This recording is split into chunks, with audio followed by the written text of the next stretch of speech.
film of what you guys were able to do, 187 yards. And just thoughts after being able to take a look at it. Yeah, just again pleased with our players' effort. Again, thought we played with a lot of passion and toughness. Thought for the most part they played fast, and our positioning was good. I thought our guys played strong up front. Our fits were pretty good. Situational football, red zone, third down, fourth down. Guys did a nice job. And kind of probably the most displeasing part was the drive just before the half. 2 drives before the end of the half, where we let them get down the field and they scored a field goal where we really had a chance. I think it was 17-3 at the time, and give them that field goal to give them a little bit of hope, going into half. Made a couple mistakes on that drive, but they play a lot of guys. Again, we got a long way to go improvement-wise, fundamentals, technique, positioning, just a lot of things that we got to get better at. But through 3 games, and again, trying to help guys grow up, pretty pleased. The defensive line in particular, how do you think those guys have played through the first 3 weeks as far as, I guess, what you're expecting out of them? I thought they've gotten better. I think they've gotten noticeably better as a unit. Again, particularly at defensive end, where you lost a lot of experience, not just Cleveland and Austin. You lost, a guy that had been being groomed, hadn't played, in a year, but you had Richard Yergin, Chris Register. Those guys are seniors, are always valuable to have. But to see guys like, again, those 5 guys are all kind of growing up still, and then Tyler Davis and Niles and Jordan, Darnell, Rook. I think those guys all played there inside. You've seen them noticeably just get better, each week. Just watching it, I thought KJ Henry might have taken a step forward. Yeah. I saw him, being able to get the quarterback, then on the next play set the edge like he should.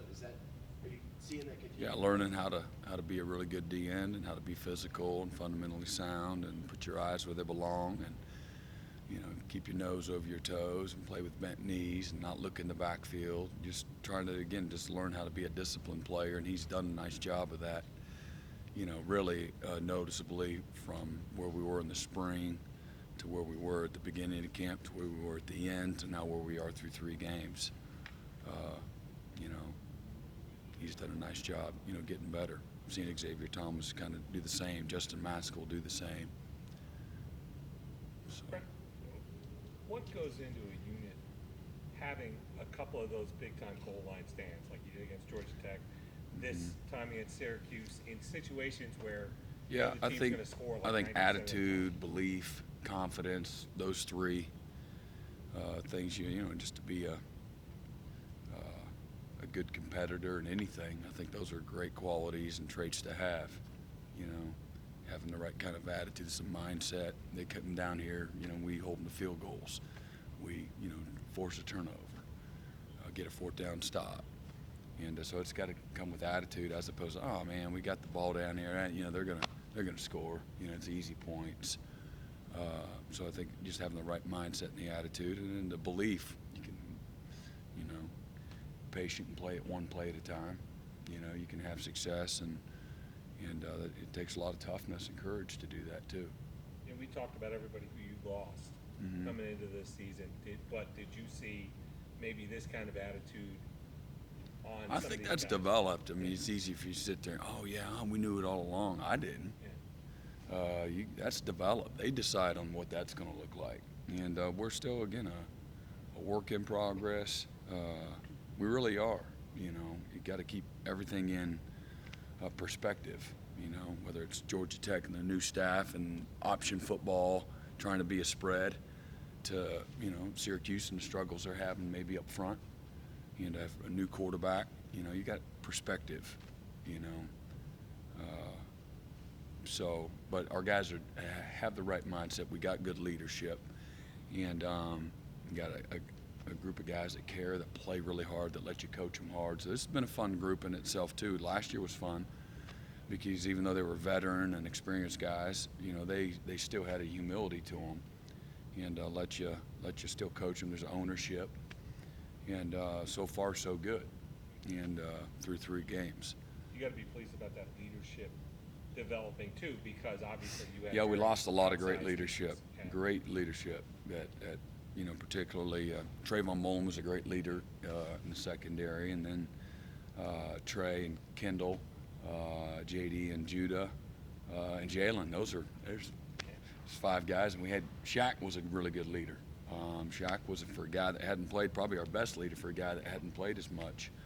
Just had a lot of respect. So there's 6 linebackers you lost. And then again, you lost not only the foursome, but then you lost again. You lost a Huggy, and then but a guy like Chris Register was a well-respected guy. That brings know-how and experience and things like that, and ownership. And that's a lot of what leadership too is. Man, I've paid the price. I own a real small little sliver over here, and this matters to me. It matters what you do and your attitude and so forth. So. Some guys have bigger roles on the field, and so you feel like, there's more of a leadership, but everybody can contribute, leadership. So to see that group of guys really kind of come into their own, and I'm talking really about the returning guys in the secondary, and then, Isaiah and Chad and Jamie, in particular, being good leaders, where we took it from all the really that foursome plus again those backers, and now it's kind of transformed that back 7 as a whole, providing a lot of good leadership. What can you say about the season Isaiah Simmons has happened so far, and what he brings to the table, and giving you that rare piece that you can put out there and just kind of just freak people out? Yeah, I mean he's a very dynamic player, and has a chance to be a great player, and is on his.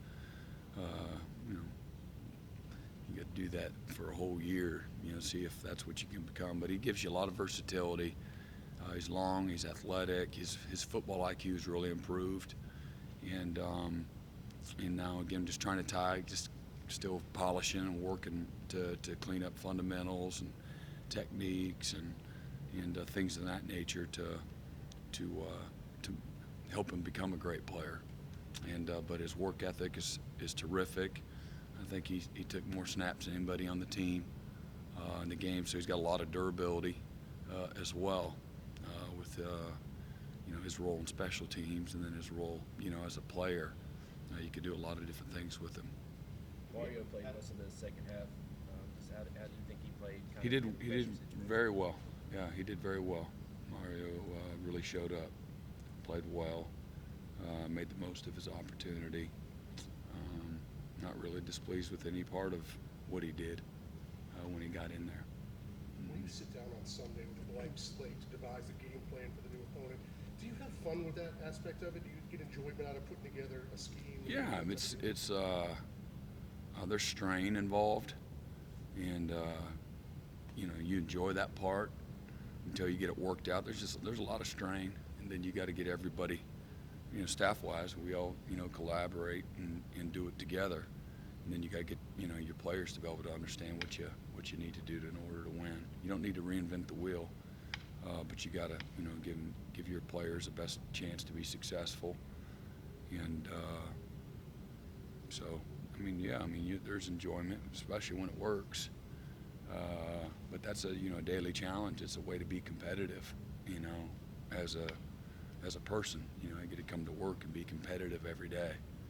And, where you really feel like if you don't do a good job today, you're going to fail. So that, is a motivator, in itself. Is there a balance in doing what you want to do, but not overcomplicating it for the players? Sure. Yeah, always. Yeah. Yeah, so a spread-based tempo offense. They want to run the ball. They give you a bunch of personnel groups. They're going to divide the field, a lot of eye candy pre-snap. shifts, motions, end overs, tackle overs.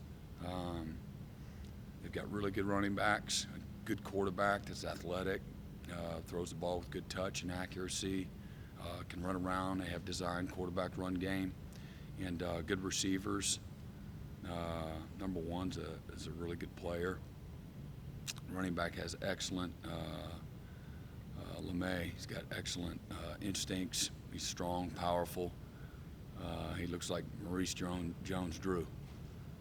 Stocky, good balance, good explosion, great instincts. Runs through a lot of arm tackles. They got some good players, and staff's put them in a good position to be successful. They'll attack you, interiorly with the inside zone, and get outside and run their jet sweeps and stretches and power counter toss. All of those things. Got all the tricks to go along with everything. We got to really do a great job this week with our discipline and gap integrity, and a lot of it option principles, wing T principles. With some spread throwing game, you'll get empty, and you'll get two back, two tight looks, and then everything in between. So they Coach Healy's done a good job where he's been, and just 3 games into it, I think they scored the most points at App since maybe Miami. I think scored 45 a couple of years ago in an opener, and we all have great respect for App State, and they went up and down the field on them, at their